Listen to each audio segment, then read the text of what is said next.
Créateur des cieux de la terre,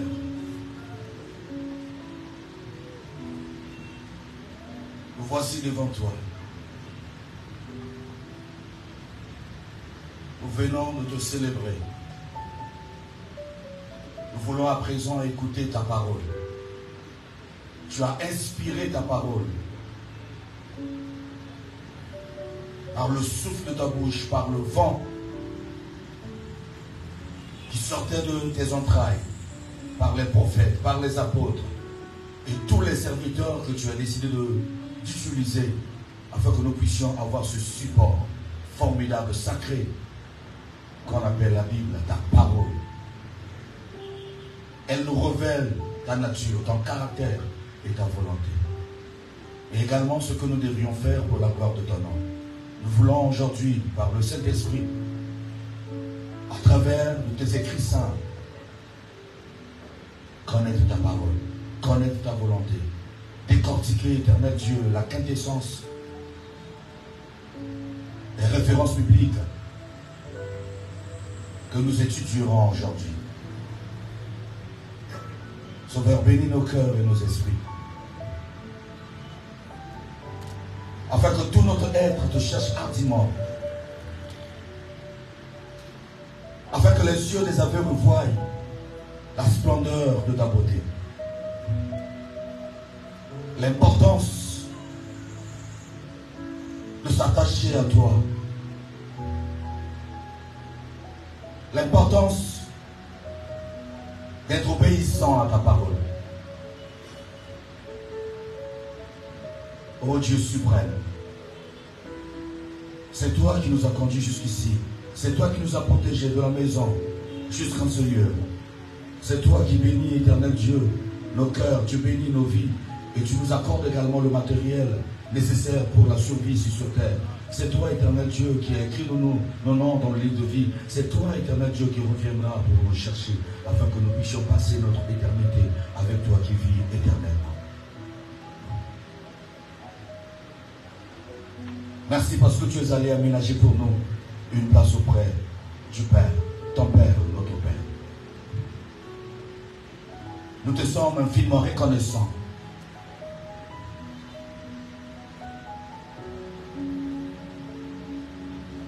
Fais-nous grâce de vivre essentiellement pour toi. Béni sois-tu, béni successivement, au nom de Jésus. Amen. Amen.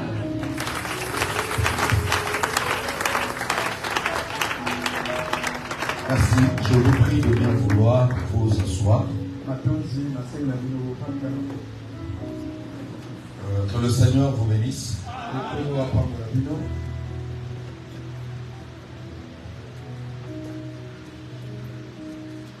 J'ai l'habitude de vous dire que le Seigneur vous bénisse, c'est une déclaration.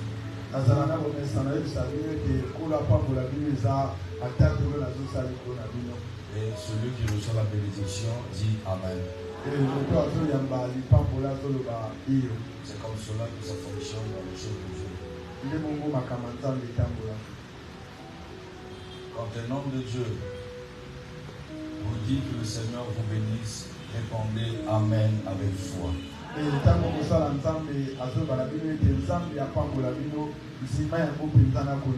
Cette bénédiction peut ouvrir plusieurs autres choses. Cette bénédiction peut te protéger contre plusieurs malheurs qui peuvent survenir dans la journée.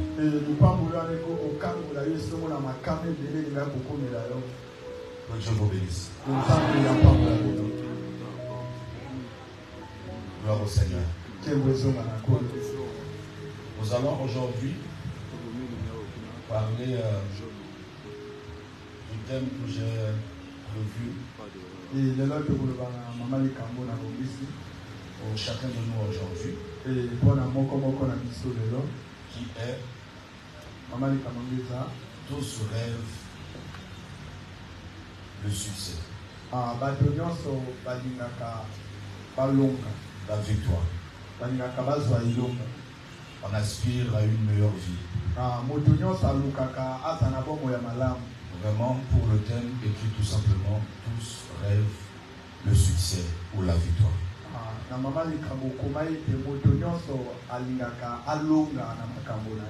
Et nous allons prendre pour première référence 1 Samuel chapitre 23.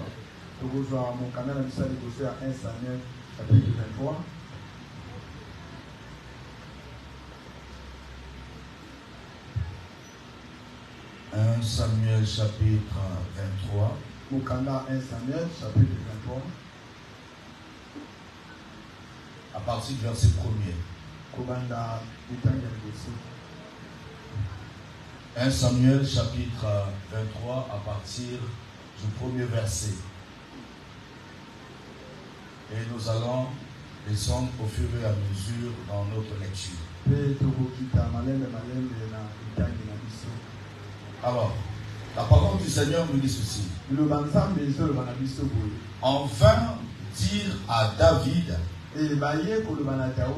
voici les Philistins ont attaqué Keïla. Et ils pillent les airs. David consulta l'Éternel en disant, irai-je et battrai-je ces Philistins? Et l'Éternel lui répondit, va, tu battras les Philistins et tu délivreras Keïla. Mais les gens de David lui disent, voici, nous ne sommes pas sans crainte ici, même en Juda. Que sera si nous allons à Keïla contre les troupes des Philistins?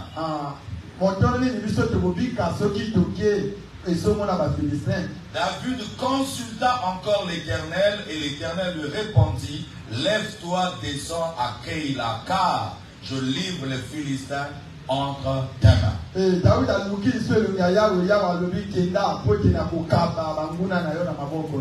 David alla donc avec ses gens à Keïla et il se battit contre les Philistins et il emmena leur bétail et leur fit éprouver une grande défaite. Ainsi David délivra les habitants de Keïla.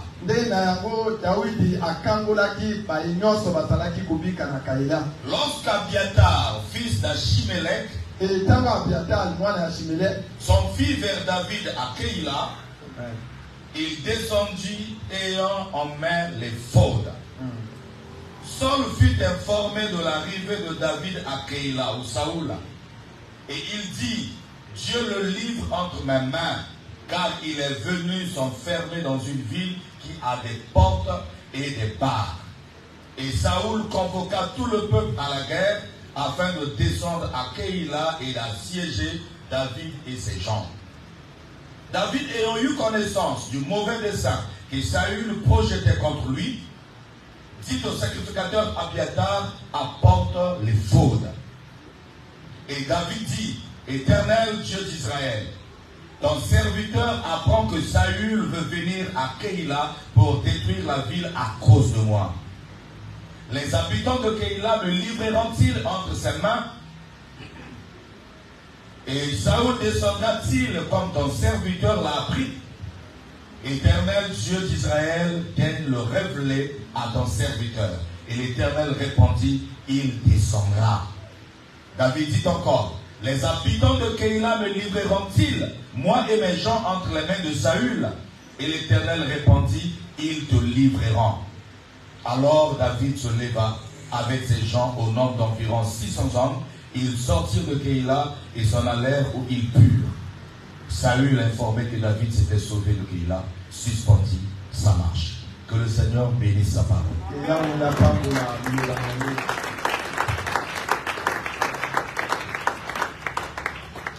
Mes chers frères et sœurs en Christ, je suis ravi de vous savoir ici présent pour écouter la parole de Dieu. Et j'aimerais vous dire ceci, que vous êtes venus écouter la parole de Dieu. La parole de Dieu qui a pour but de révéler Dieu. Et pourquoi devons-nous connaître Dieu? Parce que Dieu est la source de toute vie. Parce que Dieu est le créateur de toutes choses. Et parce que la vie ne se retrouve qu'en Dieu. Tous ceux qui aspirent à la vie devraient tout faire pour connaître Dieu. Pourquoi devons-nous également connaître Dieu? Parce que c'est lui la source de tout succès, de toute victoire. C'est lui qui nous garde contre les assauts du diable. Alors nous devons vraiment le connaître. Nous devons vraiment le connaître. Pour tous ceux qui ont déjà reçu Jésus dans leur vie, vous devez savoir que dans vos corps habite l'Esprit de Dieu. L'apôtre Paul était un jour à Corinthe et il remarquait comment les chrétiens se comportaient, comment est-ce qu'ils vivaient. Il était un peu choqué de la façon dont ils se comportaient. Après, il leur posa une question. Ne savez-vous pas que vos corps sont le temple du Saint-Esprit? Et le Saint-Esprit est Dieu lui-même dans la vie des hommes. C'est Christ lui-même dans la vie d'une personne. Et quand Dieu est dans ton corps, tu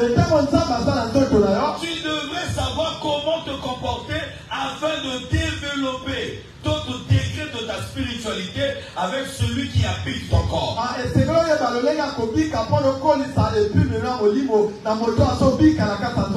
C'est alors que tu seras une bénédiction pour ta famille d'abord, pour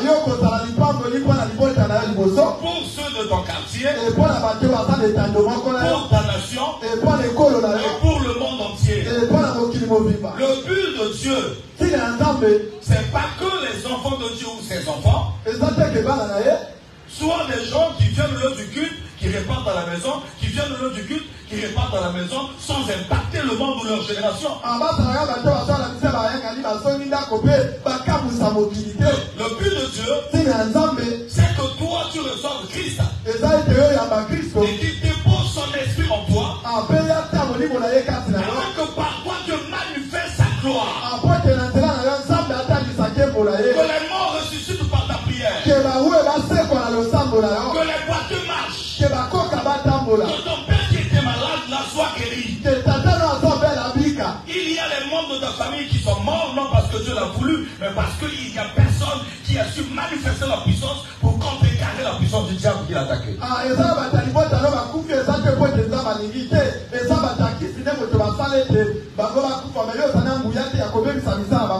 Il y a la mort naturelle et il y a la mort libérée par le diable.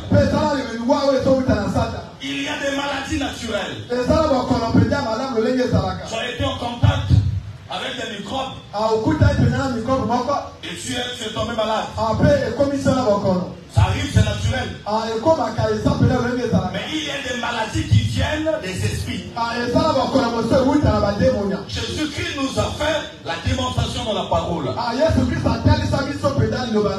Il nous en a fait des démonstrations. Une femme était bossue. Une femme fouteuse. Et finalement, le Seigneur dira que c'est un esprit qui l'a rendu pareil. Il l'a rendu ainsi. Il chasse cet esprit. Et la femme se redresse. Il y a des maladies dans vos corps qui ne sont pas normales. Il y a des successions sur votre vie, dans vos vies, dans ce monde qui vient du diable. Il y a des gens que nous rencontrons que le diable a envoyés vers nous pour compliquer notre destinée. Il y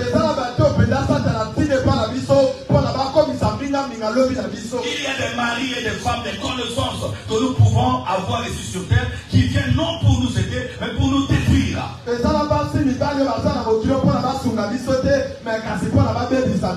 ces choses-là sont dirigées depuis le monde des ténèbres. Dieu existe. Dieu est. Satan également existe. Il y a les anges de Dieu et il y a des démons. Les démons sont là pour que les hommes ne vivent pas paisiblement sur terre.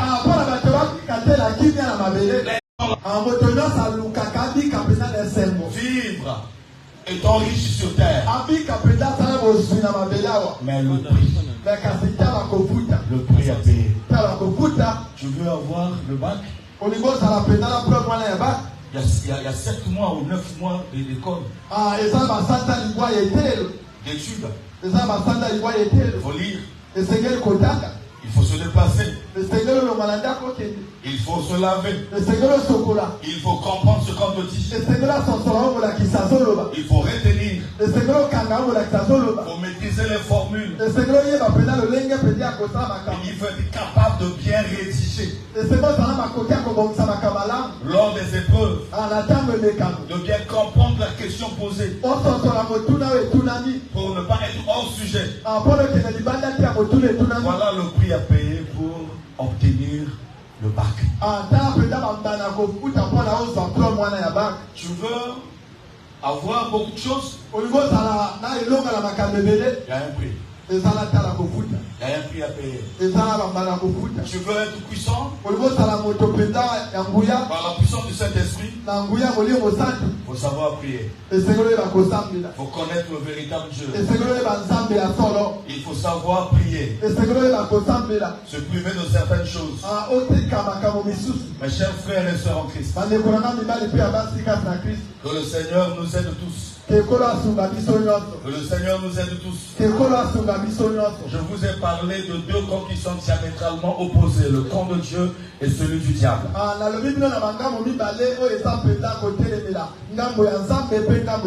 Le diable veut te rendre malade, mais Jésus est là pour te guérir. Attention, il faut bien le connaître. Je prie prié avant-hier pour une fille qui a peau noire, l'une de nos sœurs qui a peau noire. Elle était dans une situation terrible. Et Jésus-Christ l'a délivrée. Elle m'avait écrit sur WhatsApp. Je n'étais pas connecté. Avant que je me donne, je me suis connecté pour lire quelques messages. Vers 22h. Et c'est là que je tombe sur son message, j'ai vu son message. Et ce qu'elle m'avait écrit était tellement crucial et ça nécessitait vraiment la prière, donc j'ai dû l'appeler aussitôt. Après,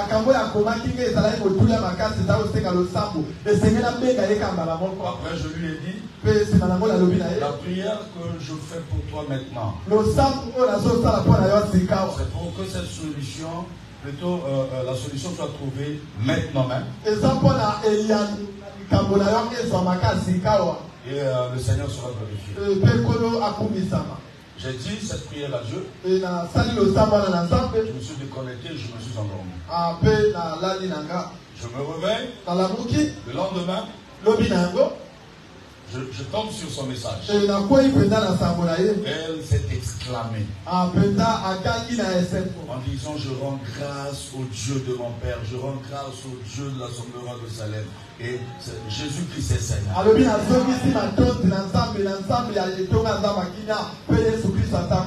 Qui l'a délivré de cette situation? Le pasteur? C'est qui alors? C'est comment? Jésus est descendu physiquement sur terre. Qu'est-ce qui s'est passé? Par le Saint-Esprit. Par la puissance du Saint-Esprit. Le Saint-Esprit est une personne. Je ne dis pas un homme, je dis une personne. Est une personne. Il est avec toi. Il t'écoute. Il vit en toi. Il marche avec toi. Quand tu ne sais pas gérer la relation avec lui, tu ne seras pas puissant.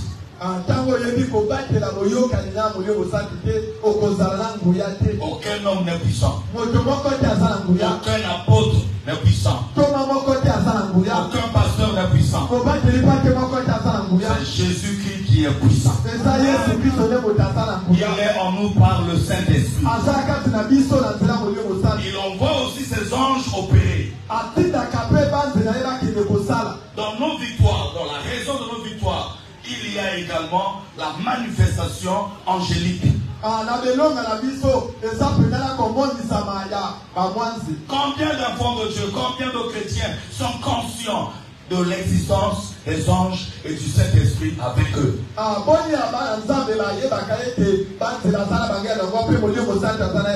Ils sont conscients qu'il y a des démons. Ils sont conscients qu'il y a des magiciens. Mais ils sont pas conscients, ils ne sont pas conscients que les anges sont avec eux, le Saint-Esprit avec eux. Vous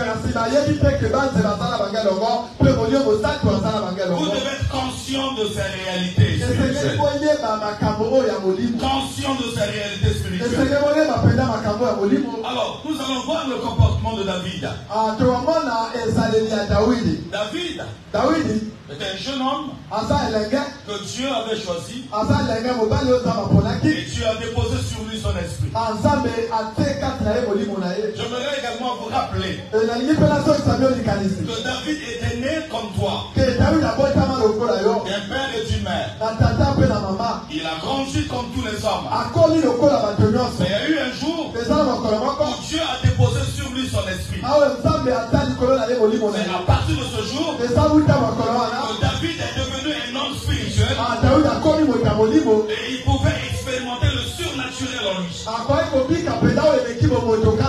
Nous avons été invités avant-hier, mes frères, à une campagne d'évangélisation organisée par le pasteur Alphonse qui est dans les mêmes parages que mon cher frère, Papa Bertrand.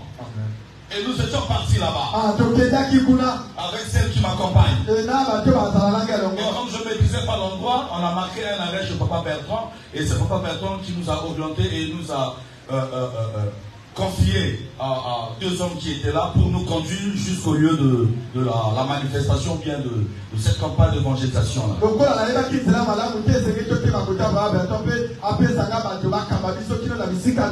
dans la suite des temps, ils nous ont suivis là-bas.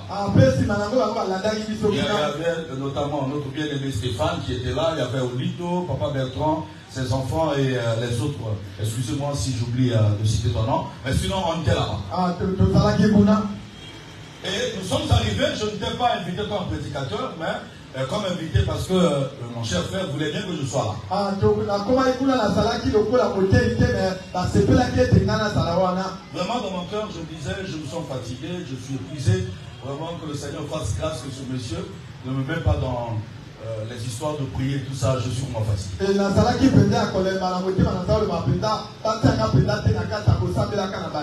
Et arrivé là, le prédicateur va dire, bon, il y a des hommes de Dieu aussi qui sont là, donc ceux qui sont malades, vous allez venir devant et tout ça, je dis, à la prière, on ne n'est pas exaucé.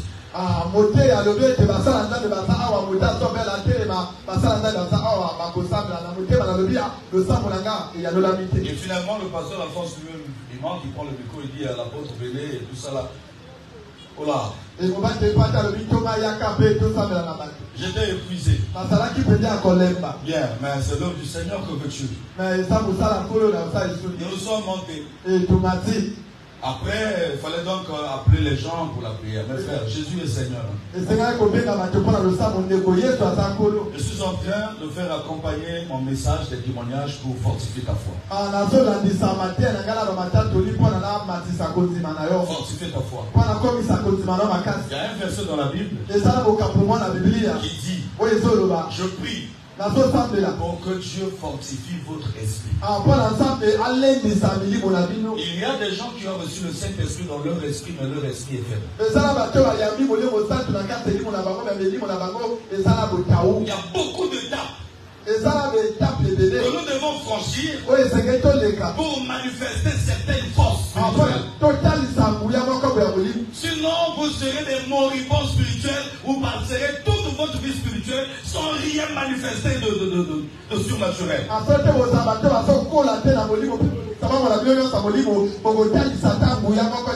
Ceci est valable pour les femmes et pour les hommes. Pour les femmes et pour les hommes. Alors, on priait. Il y a un jeune homme très élancé qui s'est avancé. Il avait la cause, je crois bien une manière blanche. Il s'approche. En fait, il était hésitant pendant que les autres arrivaient. Et finalement, il arrive. Je lui demande, je le voyais en train d'hésiter dans la foule. Après, finalement, quelque chose s'est passé en lui là-bas, je ne sais pas. Il s'est levé, il est venu. Alors, puisque j'avais remarqué son hésitation, je dis celui-ci doit repartir en sachant que Jésus est vivant. Et comme cela, ces hésitations-là seront exténuées. Alors je lui dis, qu'est-ce qui ne va pas chez toi? Il me parle de sa maladie. Je dis donc, maintenant là tu en souffres. Tu sens ça. Ok. Mais je vais prier pour toi. Jésus va te guérir maintenant. Jésus l'a guéri sur place. Toi aussi, Jésus veut faire des choses avec toi. Jésus veut guérir ton enfant par toi-même. Jésus veut guérir les membres de ta famille par toi-même. Aspire aux choses spirituelles. Aspire aux choses spirituelles. Grandissez dans la foi en Christ. Le christianisme, ce n'est pas un rassemblement de frustrés.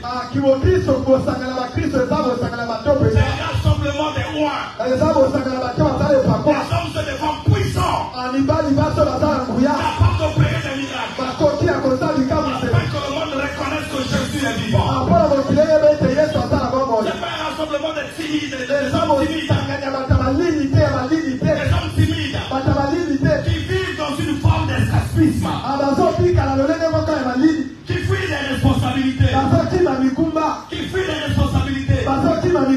qui évite le prix à payer.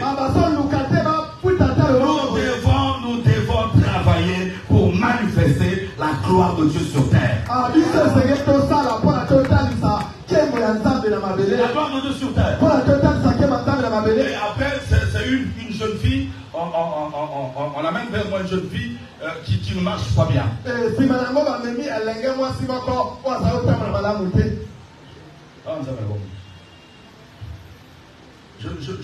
Je demande à celle qui était venue avec elle, je dis qu'est-ce qui ne va pas, Joseph? Ça dit si vous la laissez debout toute seule, elle tombe. Il faut la soutenir. Une jeune fille, elle doit avoir entre 17 et 18 ans ou peut-être 19. Quand on revenait dans la voiture, on parlait de la fille, Arlette dira que mon amour, la jeune fille, on a Akitoko. Elle était belle. Mais elle est pire. Mon frère, tu peux avoir tous les atouts, mais le diable peut compliquer ta vie. Elle ne peut pas se tenir debout, il faudrait que la dame la soutienne. Je dis à la dame, lâche-la un peu. Quand elle a lâché, elle semblait aller tomber. La dame l'a encore soutenue. Je demande à elle-même, maintenant toi tu as quel souci? Elle me dit, papa, mes pieds. Le reste pas fixe, ça trompe, je ne peux pas bien marcher, je ne peux pas rester debout. Je regarde une petite fille très belle. Oh Seigneur, fais grâce. Seigneur, fais grâce. On a prié. Après, je lui ai demandé de repartir. Elle est repartie s'asseoir elle-même. Je peux acclamer le Seigneur. Jésus est vivant. Jésus est vivant. Aujourd'hui, je suis venu t'annoncer que par toi, Jésus fera des grandes choses. Jésus fera des grandes choses. Ne soyez pas timide. Ne doutez pas. Dieu est vivant. Jésus est vivant. Dieu est vrai. Que les paroles des païens ne détruisent pas ta foi. Dieu est vrai. Dieu est réel. C'est nous qui devons manifester sa présence. Je parle de David, mes frères. Je parle de David. J'aimerais me séparer en quatre pour vous parler, pour vous expliquer ce que j'ai compris et ce que je veux vous transmettre. Quand vous écoutez que Jésus-Christ est mort à la croix,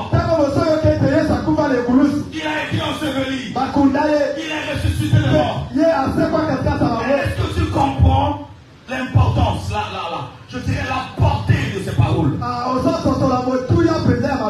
Souvent on le dit comme ça. On le dit comme cela. Il est mort. Il est mort. Ressuscité. Ah mon frère. Maintenant le lien de sa mort, de son ensevelissement et de sa résurrection avec toi, tu en connais? Le lien. Quand Christ meurt. Oh là là. Quand Christ meurt, il nous a identifiés en lui. Nous avons été en lui. Jésus-Christ est sur la croix. Mais il avait sur lui tous les chrétiens du monde, c'est-à-dire ceux qui croyaient en lui. Tous ceux qui croyaient en lui, tous ceux qui croyaient en lui. Ils étaient en lui. Quand Jésus meurt, il meurt avec tous ceux qui ont cru en lui. Et qui croyaient en lui. Il ressuscite. Il ressuscite avec eux. Il connaît l'ascension. Il la connaît avec eux. Il est allé s'asseoir à la droite du Père. Il s'est assis à la droite du Père avec eux. Écoute-moi bien. Tu me diras, quand Christ est mort, je ne t'ai pas né, ni mon père, ni certains de mes aïeux. Oui, c'est vrai. Mais ta parole là, c'est ça ce qu'on appelle par la raison. Je suis en train de raisonner rationnellement. Dans le domaine de l'esprit dépasse la raison. Avez-vous déjà vu une croix dans une bouteille? Et tu ne pourras pas comprendre comment la croix se retrouve dans la bouteille. Parce que l'ouverture de la bouteille ne permettra pas à la croix d'y entrer. Mais tu verras qu'il y a eu une croix dans la bouteille. Ça, c'est la première illustration. La deuxième illustration. As-tu déjà entendu qu'on est allé tuer quelqu'un chez un sorcier? Et le sorcier leur a demandé juste un pigeon. Juste un pigeon. Ou un cabri. Il fait ses histoires sur la chose demandée. Et quand tu tues le pigeon, la personne meurt. La personne peut être à des centaines de kilomètres. Tu lieu où réside le sorcier. Mais la spiritualité peut tout, mon frère. On a identifié cette personne-là au pigeon. On a fait des services au pigeon et reconnu dans le monde spirituel comme étant ce monsieur. Et sa vie dépend maintenant de la vie du pigeon. Si le pigeon meurt, le monsieur meurt. Si le cabri meurt, le monsieur meurt. Nous aussi, nous avons été identifiés à Jésus qui est l'agneau de Dieu. Si l'agneau meurt, nous mourrons. Si l'agneau ressuscite, nous ressuscitons.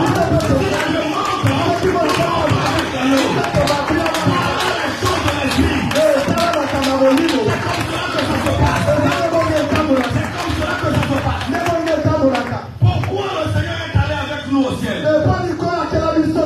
Pour nous donner une certaine prééminence. Pour nous donner la position ascendante sur le diable. Afin que nous puissions exercer cette domination sur le monde. Quand tu crois en Jésus, ton esprit est rattaché à celui de Christ. Vous devenez un seul esprit. Un seul esprit. Et quand Jésus monte au ciel, il monte avec ton esprit, qui est le véritable toi. Parce que ton corps n'est pas toi. On passe du temps à chérir le corps, à dépenser de l'argent pour le corps. Le corps n'est pas toi. Ce sont des vérités que vous devez assimiler. On dit bien ton corps. Donc il y en a yo,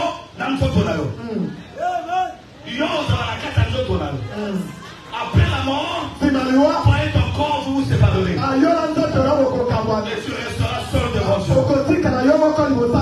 L'homme, c'est pas le corps. L'homme, c'est son esprit. C'est comme cela que la parole le dit.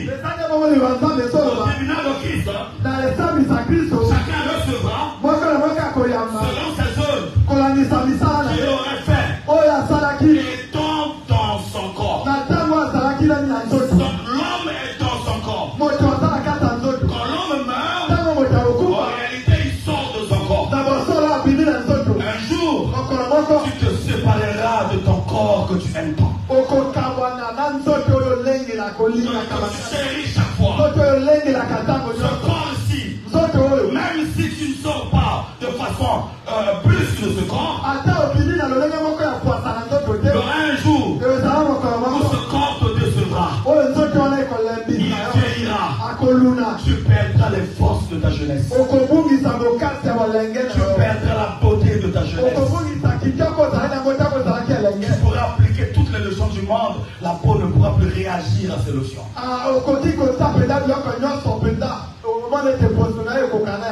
Jusqu'au jour où ton corps deviendra poussière. Jusqu'au jour kino makala où oyo tu comprendras oyo kosasala que le corps n'est rien. ke nzoto ezala kwa Je vais parler aux jeunes.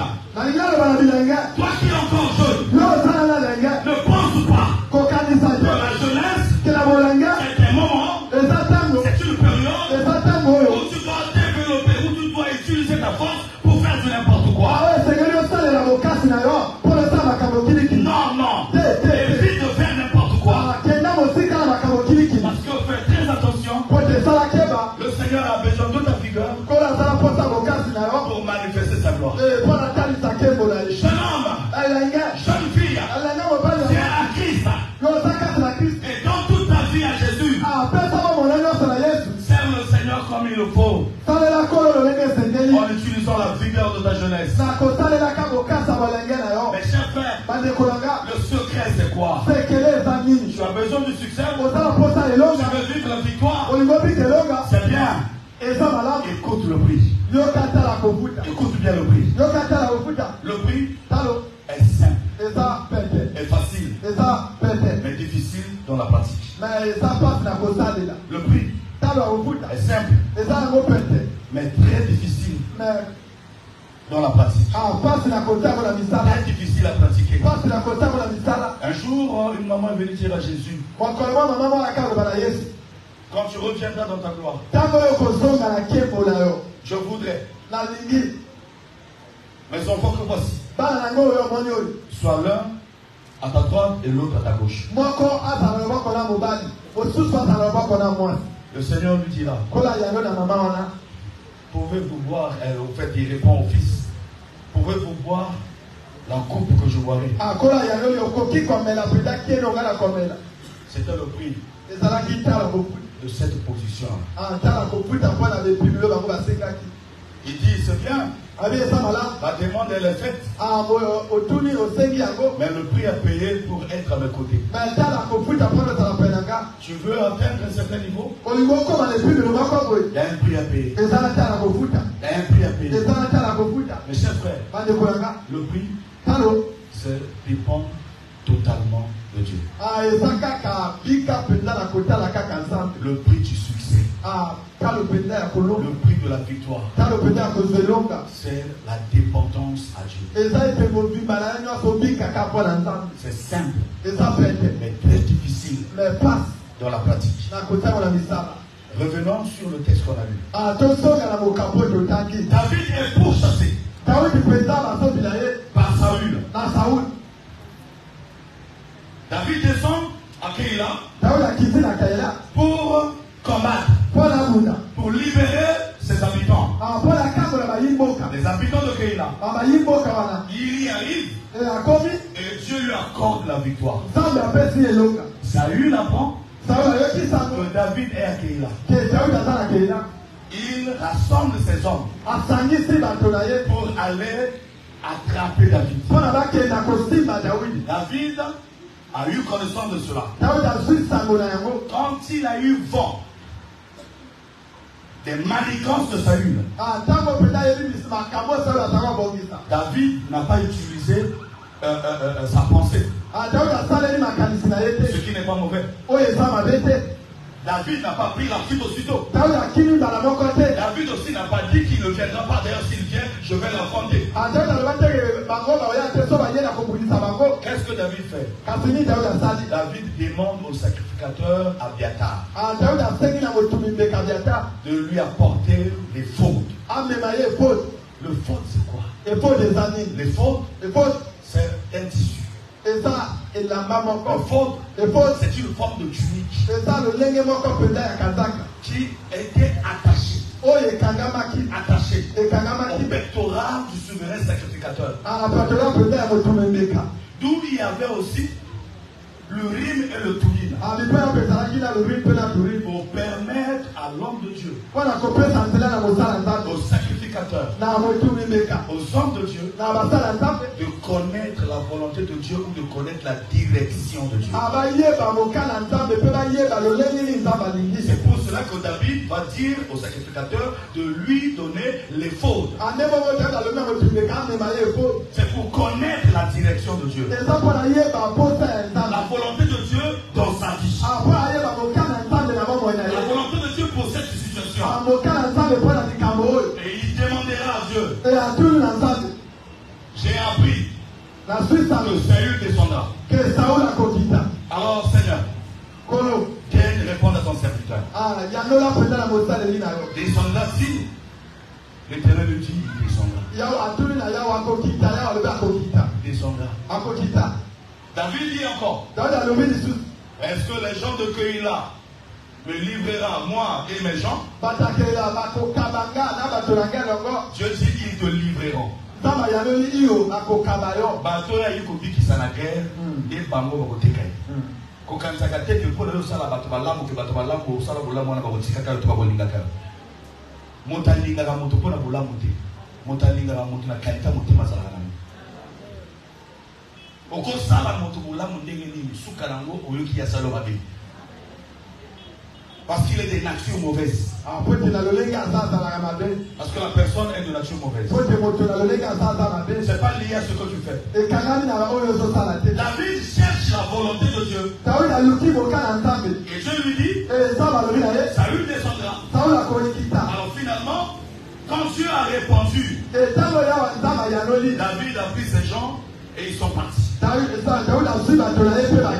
Regardez le secret de sa victoire. Avant de descendre à Keïla, il demande à Dieu, devrais-je descendre à Keïla? Dieu dit oui, tu peux descendre. Est-ce que j'aurai la victoire dans cette guerre? Je dis oui, tu auras la victoire. Tu battras ces personnes-là. David est descendu et les a battus. Pourquoi? Parce qu'il dépendait de Dieu. Quand vous lisez les Écritures, vous verrez encore.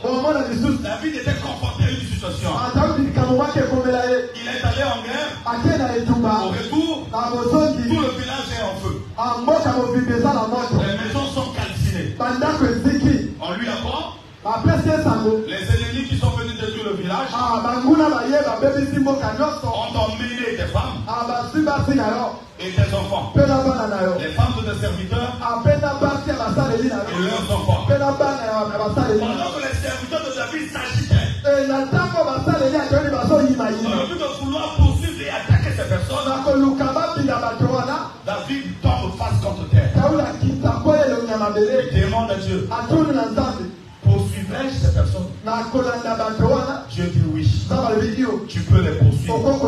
David dit encore, est-ce que je les rattraperai?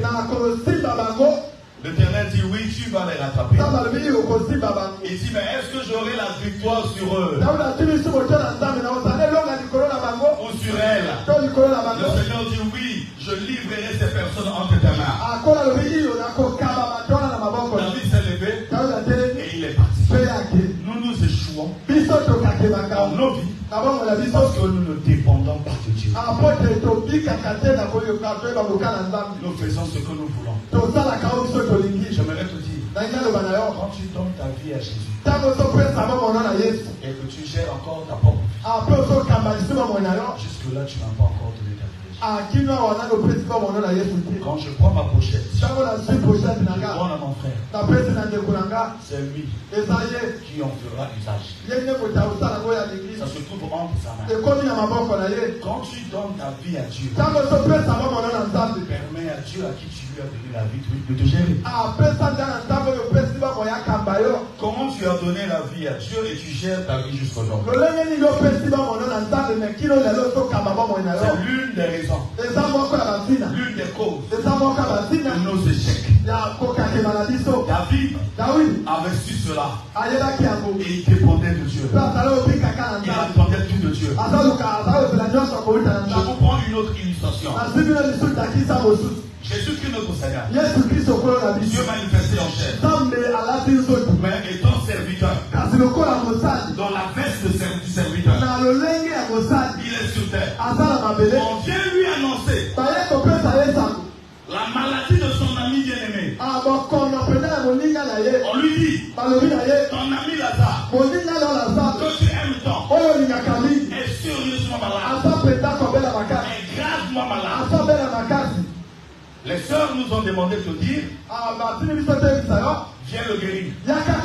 Le message était venu jusqu'à Jésus. ekomaki kino epai ya Yesu. Le messager est venu voir Jésus dans la localité où il se trouvait à ce moment-là. momemi sango ayaki kokuta Yesu metuka oyo Yesu azalaki. Jésus n'est pas venu le même jour. Yesu ayaki te mokolo wana. Jésus est resté là. Yesu atikala wana. Tu sais pourquoi? oyebi po nini? Parce que Jésus connaissait la volonté de Dieu pour Lazare. apo te Yesu ayebaki mokana nzambe tata mpo na La Lazaro. volonté de Dieu pour Lazare mokana nzambe tata mpo na Lazaro. n'était pas que Lazare soit guéri de la maladie. eza te ke Lazaro akangola na mokolo azalaki. La volonté de Dieu pour Lazare mokana nzambe mpo na Lazaro. était que Lazare doit mourir afin que les hommes reconnaissent que Jésus est la résurrection. eza ke Lazaro akufa mpo na bato bayebe ke Yesu asalisi Si Jésus était venu aussitôt, soki Yesu ayaki akabala moko parce que les hommes lui ont demandé de venir, po te bato basengi na ya yaka. Jésus allait prier Yesu alingi pour asambela la guérison de Lazare kokangola na Lazaro. et son père n'allait pas réagir. ape tata na alingi ayangola te. Parce que ce n'était pas sa volonté. apo te ezalaki kokana tata Nous ye. les échouons biso tokaki parce que ce que nous faisons n'est pas la volonté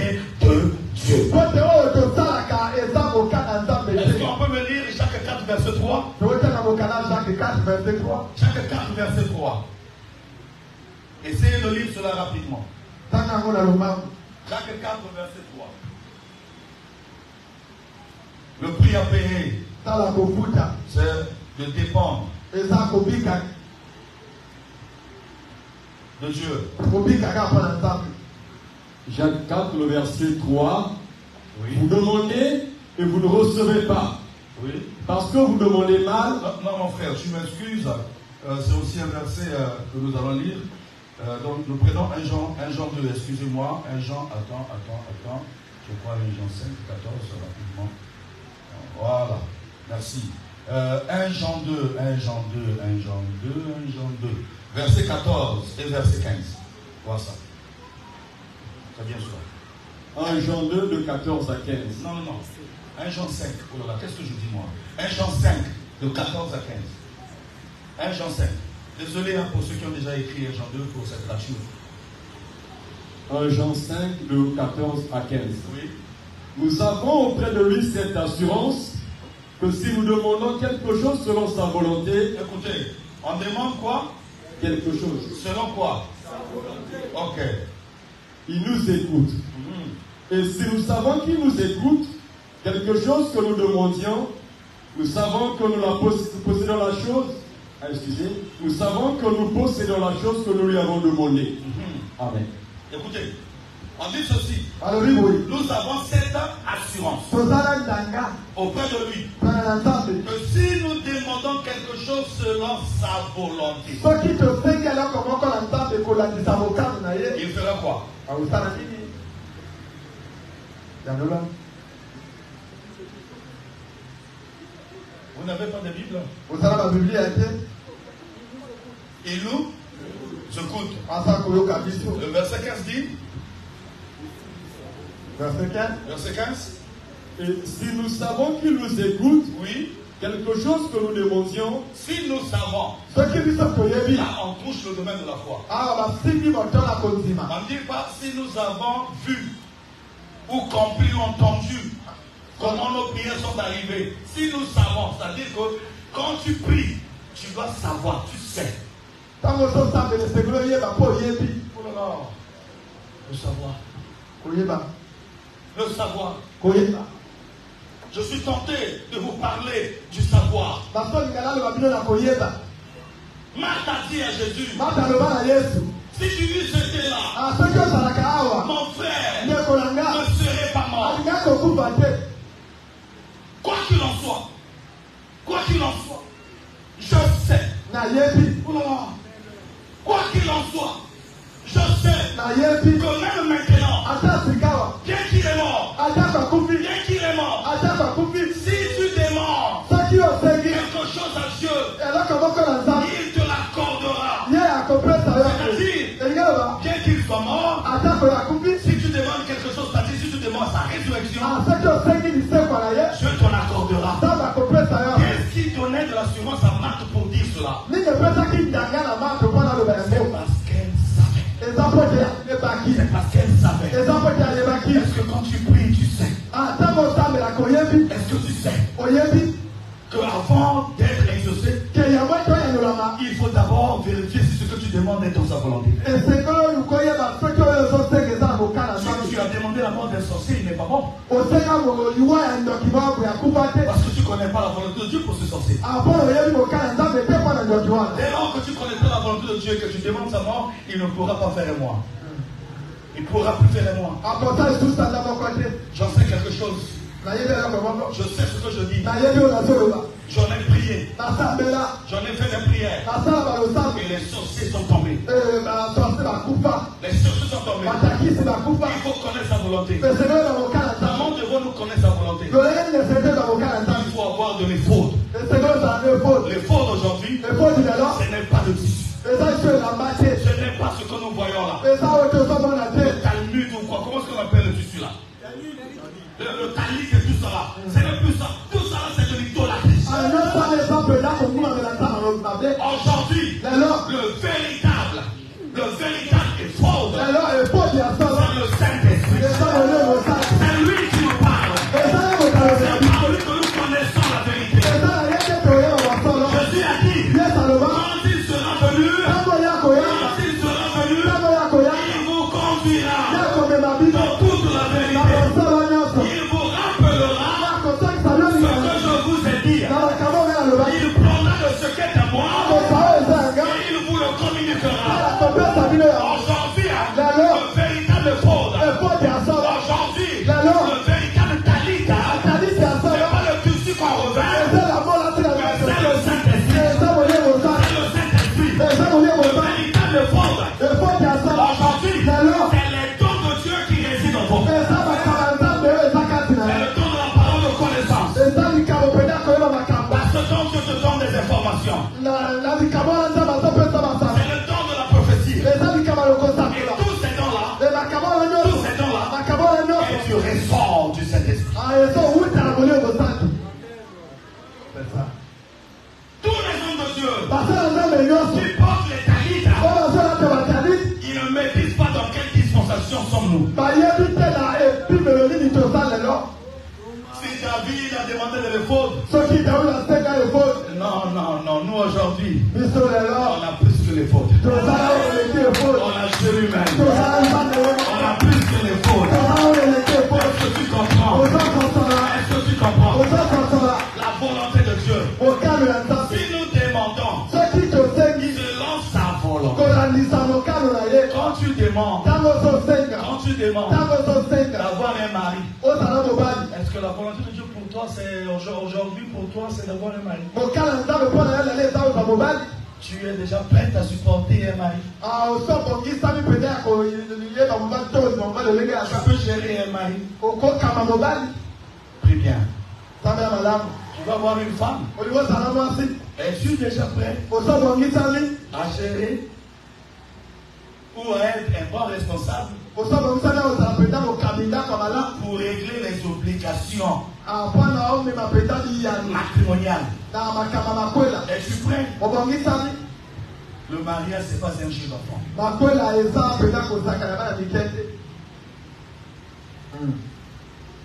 C'est l'union de deux comportements différents et de deux éducations différentes. Chacun sort d'une certaine éducation et vous êtes obligé de vivre sous un même toit. Et il faudrait que ces comportements-là, ces éducations-là riment. 2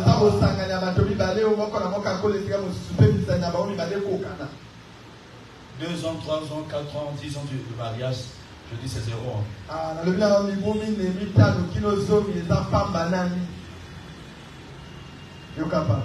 C'est 0. Le tumine, l'urim, l'éphod, le pectoral. Oula, je suis encore tenté de vous parler de l'éphod. Comment est-ce qu'il a été conçu?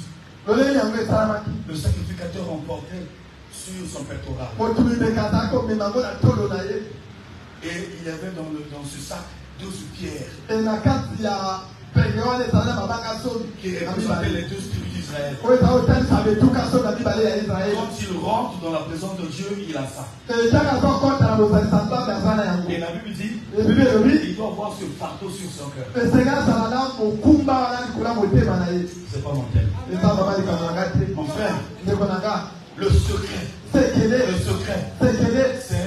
de dépendre de dépendre totalement de... Regardez. Regardez. Tu veux obtenir quelque chose de la part de Dieu. Dépends tout simplement de lui. Seigneur, que veux-tu que je fasse? Voilà le secret du succès, de la victoire. Je vous assure, je vous avais dit que c'est simple, mais c'est très difficile à pratiquer. C'est simple. Seigneur, viens sauver. Seigneur, viens guérir. Seigneur, viens prier. Lazare, ton ami, est sérieusement malade. Jésus n'est pas venu. Il est venu?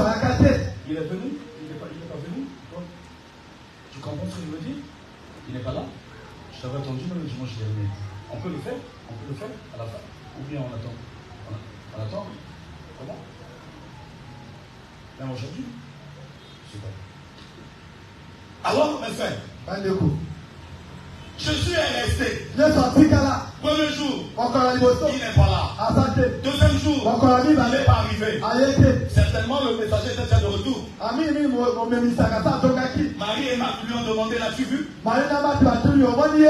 Il a certainement dit oui, je l'ai vu. Je lui ai parlé moi-même. Ok, d'accord, on l'attend. Et la parole de Dieu nous dit que Jésus mangeait chez elle. Il mangeait là. Jésus n'est pas là. Deuxième jour. Troisième jour. Jésus n'est pas là. Je ne sais pas combien de jours ça avait pris.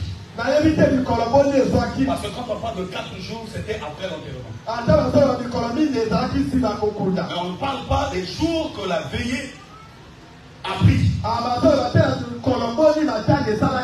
Que la veillée a pris.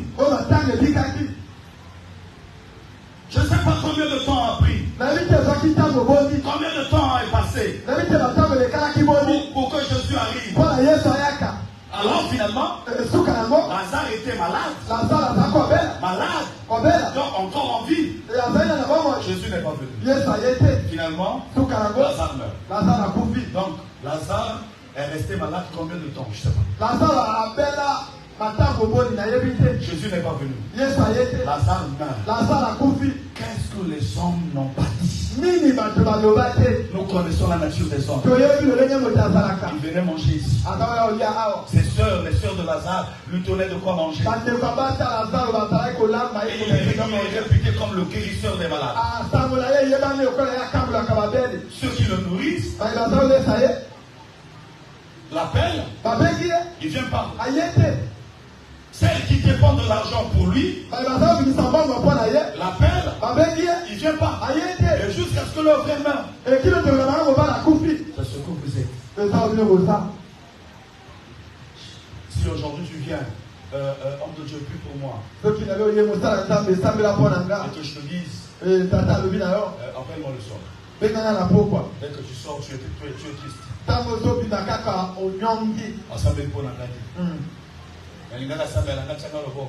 Et tout ça là. Parce que toi tu penses que la victoire, le succès, la réponse, ça vient de tes réflexions, de ta volonté. Comprends Dieu aujourd'hui. Comprends Dieu aujourd'hui. Je vous en supplie. Ne créez pas des soucis à l'église pour cela. Que ton manque de connaissance ne crée pas des divisions dans l'église. Pasteur Wanazana Molingote. Na memie de kuna biso sa malade asameni na été alors lui tout na tout ka na téléphone pourtant il manque dans la kiwana. Oui, c'est parce que tu es un bébé dans les choses de Dieu. Tu es un bébé dans les choses de Dieu. Jésus va arriver 4 jours après l'enterrement de Lazare. Et quand il arrive, vous connaissez l'histoire. Lazare est sorti des morts. Vous savez pourquoi? Parce que la volonté de Dieu pour Lazare était qu'il meure et que Jésus-Christ le ressuscite.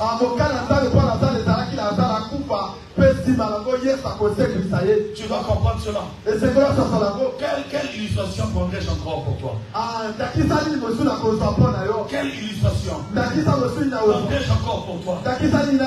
Mon cher frère, soeur, comprends les choses de Dieu. Comprends les choses de Dieu. Naaman le Syrien est venu voir le prophète Élisée parce qu'il souffrait de la lèpre. Quand il est arrivé, parce qu'en fait, leur servante fut juive. Et elle avait dit à sa maîtresse, à sa patronne, que si ton mari part en Israël, il y a un prophète là-bas qui prierait pour lui, le Dieu d'Israël guérira ton mari de cette maladie. Son mari était un homme friqué. Il avait beaucoup d'argent. Il est venu avec toute sa richesse. Sa richesse, c'est au moins une grande partie. Il arrive là, on va informer le prophète que le Syrien là est arrivé. Parce que le prophète lui avait fait dire, laissez-le venir vers moi. Et il saura qu'il y a un prophète en Israël. On vient lui informer que le malade est arrivé. Qu'est-ce que Élisée dit? Élisée ne sort pas de sa maison. Élisée dit à son serviteur, va dire au garde-corps du roi qu'il aille se jeter 7 fois dans le Jourdain. C'était cela la volonté de Dieu pour sa guérison. Mais l'homme intellectuel a toujours pensé qu'il est plus intelligent que celui qui l'a créé. Celui qui lui a donné cette intelligence. Le serviteur n'est pas plus grand que son maître. Finalement, le Syrien va s'énerver. Quoi? Il m'envoie un message. Moi, le conseiller spécial du roi. L'homme sur qui le roi se repose. Il demande des conseils chez moi. Je suis un homme puissant moi. Je suis un chef d'armée. Je veux le voir, lui est civil. Et surtout que les militaires ont été formatés pour regarder les civils comme des maïmaïs. Lui est civil. Je demande à tous les civils spirituels afin de corriger ces personnes-là. L'homme entendu, excusez-moi. Nous continuons. On est ensemble. Celui-là, au lieu de venir, comment je m'adresse par vous? Au lieu de venir vers moi, il m'envoie un messager. Lui, qu'est-ce qu'il attendait? Il est habitué aux honneurs. Quand il arrive, oh,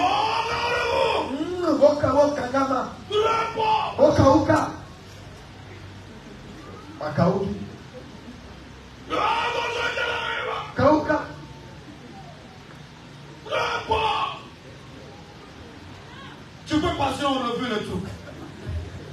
Il est habitué à dire ces choses. Il arrive chez le civil. Il attendait que le civil sorte.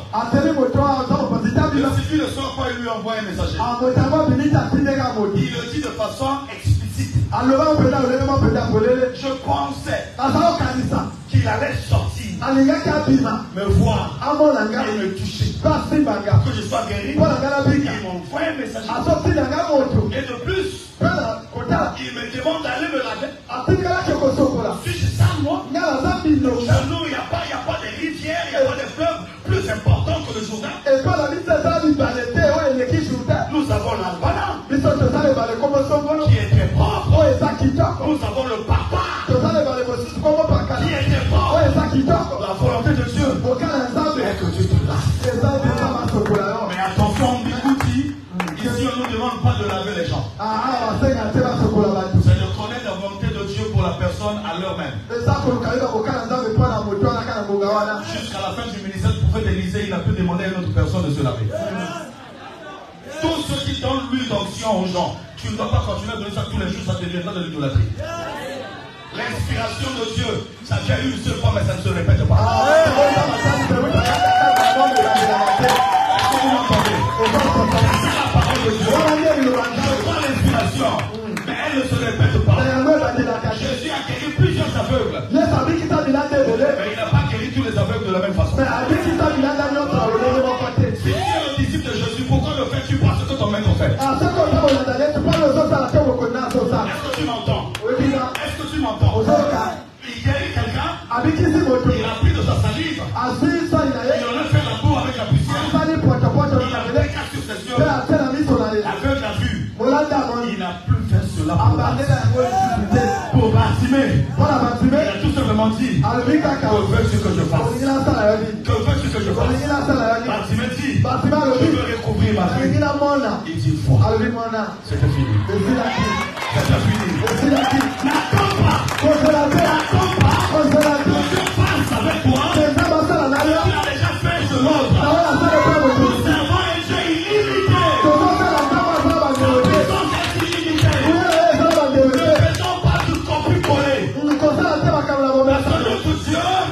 N'aime pas un informaticien. Il n'est pas un informaticien. Est-ce que tu m'entends? Notre Dieu ne travaille pas dans les papyrus. Il est suffisamment puissant qu'il ne peut pas se répéter. Oh Dieu tout puissant. Et en dehors de ça, là où le bas blesse, on vend l'onction de Dieu. Il a dit tout simplement: vous avez reçu gratuitement. Donnez aussi gratuitement. Dans l'Assemblée de Salem, on prie gratuitement aux gens. On prophétise gratuitement aux gens. On enseigne gratuitement aux gens. On vient prier chez toi à la maison gratuitement. Mais on t'apprend à honorer les hommes de Dieu et à donner à Dieu. Bien c'est cela. Bien c'est cela. Ici on donne pas l'eau. On donne pas l'huile. On donne pas des pochettes ouintes. Ici tu viens, tu crois que je suis incapable de te guérir, il le fait. Il le fait. Il suffit que tu te couvres. Qui est Jésus? Et quand tu le découvres, il te guérira par rapport à ta découverte. C'est comme cela que les choses marchent. Qui est Jésus pour toi? Le fils de Marie, tu auras ce qu'une mère peut donner à son. Qui est Jésus pour toi? Le fils de Joseph, tu recevras ce qu'un père peut donner à son fils. Mais si Jésus est pour toi, celui qui a sorti du sein du Père, le Dieu véritable, la résurrection et la vie, tu recevras tout ce que tu voudras. Est-ce que tu m'entends? Aujourd'hui, reçois ce que tu demanderas. Reçois ce que tu demanderas.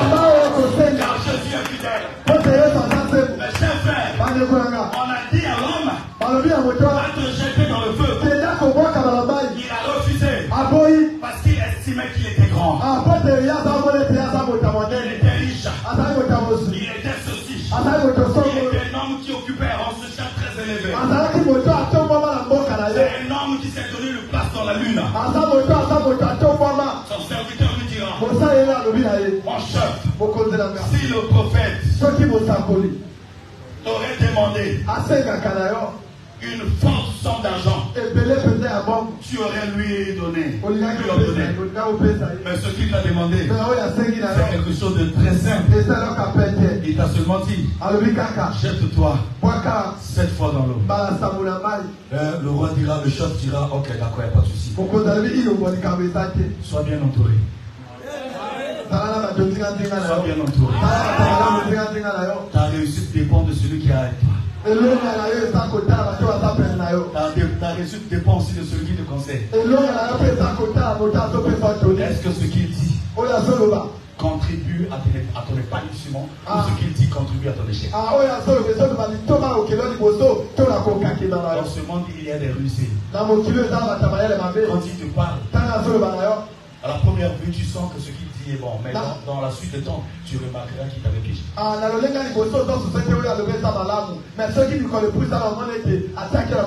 Sois bien entouré. Quand tu découvres que celui qui est à tes côtés n'est pas bon pour toi, n'entre pas dans les sentiments là. Il faut les clamousser.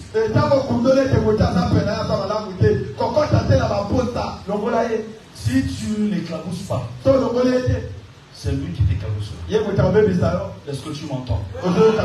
Oui, tu m'as bien entendu. Va te jeter dans le fleuve. Le roi est allé. Il s'est jeté.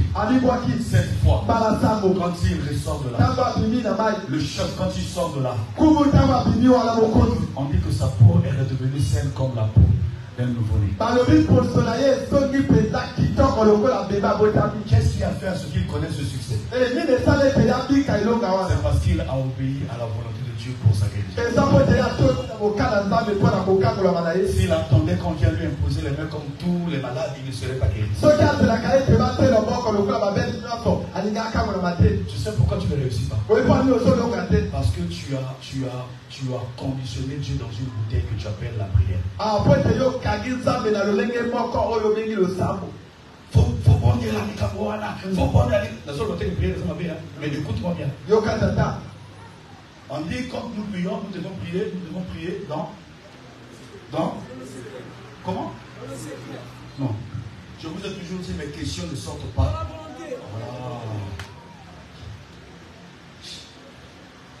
Quand j'enseigne, les questions sont toujours liées à ce que je dis. Nous devons prier dans la volonté de Dieu. Dans la volonté de Dieu. La prière. Il faut connaître aussi la volonté de Dieu par rapport à la prière. Tu sais ce que tu connais de la prière? La prière, c'est dire ce que tu as dans ton cœur auprès de Dieu ou à Dieu. C'est bien. Je te dirais, c'est un niveau très bas de la connaissance. C'est un niveau très bas de la connaissance. Si la prière n'était que ça, les apôtres n'auraient pas dû demander à Jésus de leur enseigner comment. Parce qu'ils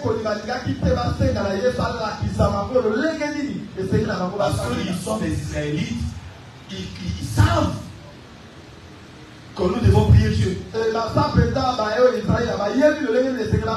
Deuxièmement, pourquoi ils sont allés poser cette question à Jésus? Pourquoi ont-ils demandé à Jésus de leur enseigner comment prier?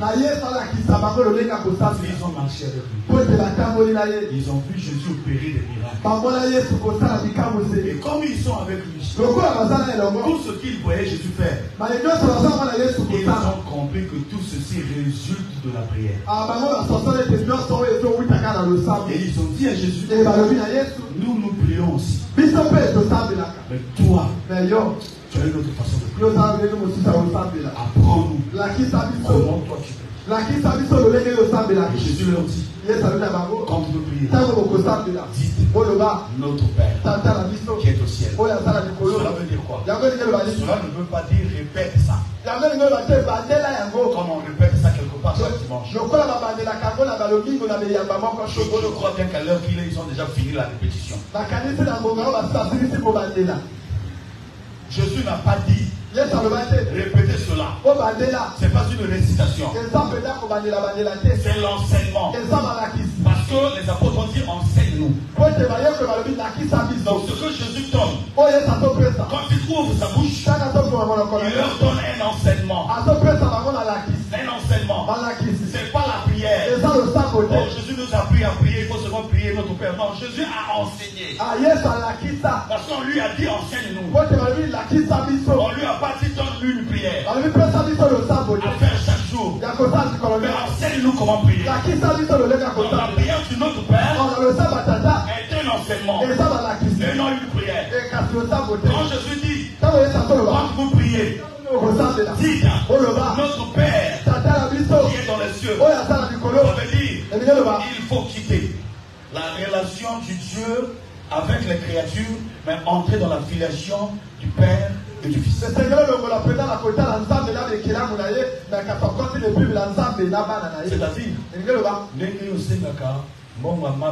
Et pas papa, tout pique à l'école. Puis vous avez la confiance que papa peut se faire pour les amants pour l'ailleurs. Tant que ça me l'a entendu, il faut une relation plus balèze à voir. Voilà ce qui doit être décarcassé de ta pensée. Ce qui doit être décarcassé. Non. Nous sommes dans une relation entre père et fils. Voilà la relation. Oh Jésus,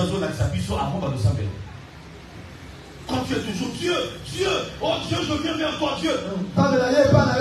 S'il va s'en tenir à ce que tu dis,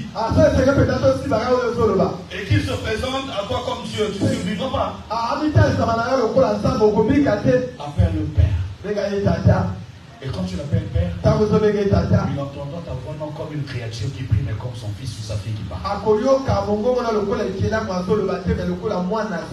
Voilà la prière de notre Père. Quand tu notre Père qui est dans les cieux, tu dois comprendre que ton Père est au-dessus de toutes choses. Il peut tout donner dans les cieux. Après la suite, on dit quoi? Que ton nom soit sanctifié. La sanctification veut dire quelque chose qu'on a mis à côté. Qu'on a mis à part. Toi qui pries, tu dois comprendre que le nom de Jésus n'est pas un nom ordinaire. La Bible dit, c'est le nom que Dieu nous a donné par lequel nous devons être sauvés. Un salut intégral, un salut holistique, qui touche tous les domaines de la vie et toutes les dimensions de l'homme. Je ne parlerai pas de ça aujourd'hui. Mais c'est un enseignement. La prière. Jacques dit ceci. Vous priez, vous ne recevez pas parce que vous priez. Comment? Vous priez mal. Si Jacques dit vous priez mal, ça veut dire qu'il y a une façon de.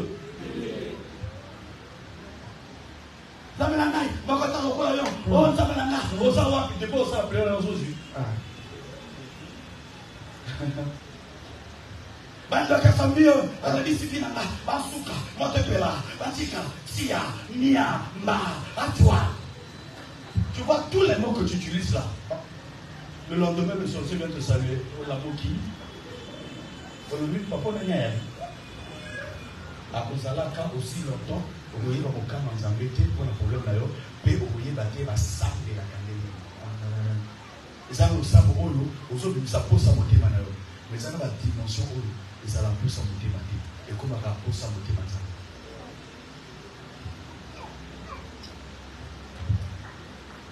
Hein? Et comment ça pousse à monter maintenant. Il y a comme qu'on s'en met là, qu'on l'a dit ça, pour ça, monter maintenant. On a une dimension ressource. La prière, c'est pas seulement répondre ce que tu as dans ton cœur, mais c'est aussi parler, demander à Dieu selon sa volonté, selon son désir. Est-ce que vous me comprenez? La réussite. Le secret de la victoire. C'est la dépendance totale à Dieu.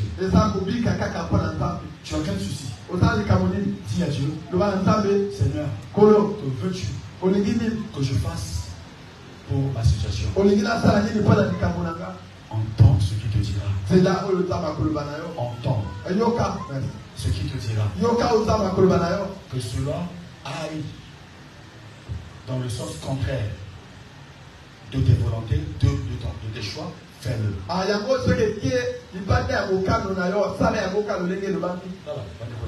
Même ça vous nous vérité. Au moins, c'est qui est l'homme. Hein? Et ça dit que tout le monde a dit. Secret. Oh non, aujourd'hui, quand tu vas dans les églises, quelqu'un malade, non, au salarié 3 jours à jeûner de prière.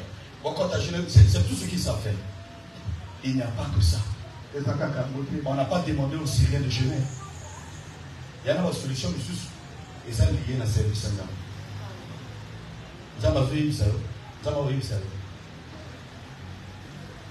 Au moins, conférence à maturité, il y a une responsabilité, il y a tel et l'autre action dans la et dans la malade. Au salaire, il y a un lieu, sans prière. C'est des choses que vous ne connaissez pas. Il faut lui demander. Moi, je connais un homme. Je connais un homme. Sa femme était malade, sérieusement malade. Je pouvais parler ainsi. Ils ont dépensé de l'argent. Ils ont dépensé. Ils ont prié. Pas de guérison. Pas de guérison. Il va demander au Seigneur. Que devons-nous encore faire? Le Seigneur lui dit, va prêcher ma parole. À ton retour, je guérirai ta femme. La femme était guérie jusqu'à aujourd'hui. Elle est vivante. Ils ont eu à dépenser de l'argent pour les médicaments, ils ont prié rien. Mais quand il est allé prêcher selon la volonté de Dieu, la femme est sortie du couple. Quelques membres de vos familles meurent parce que vous pensez que vous devez beaucoup prier, mais vous ne cherchez plus à connaître qu'est-ce que Dieu veut que tu fasses pour sa guérison. Et les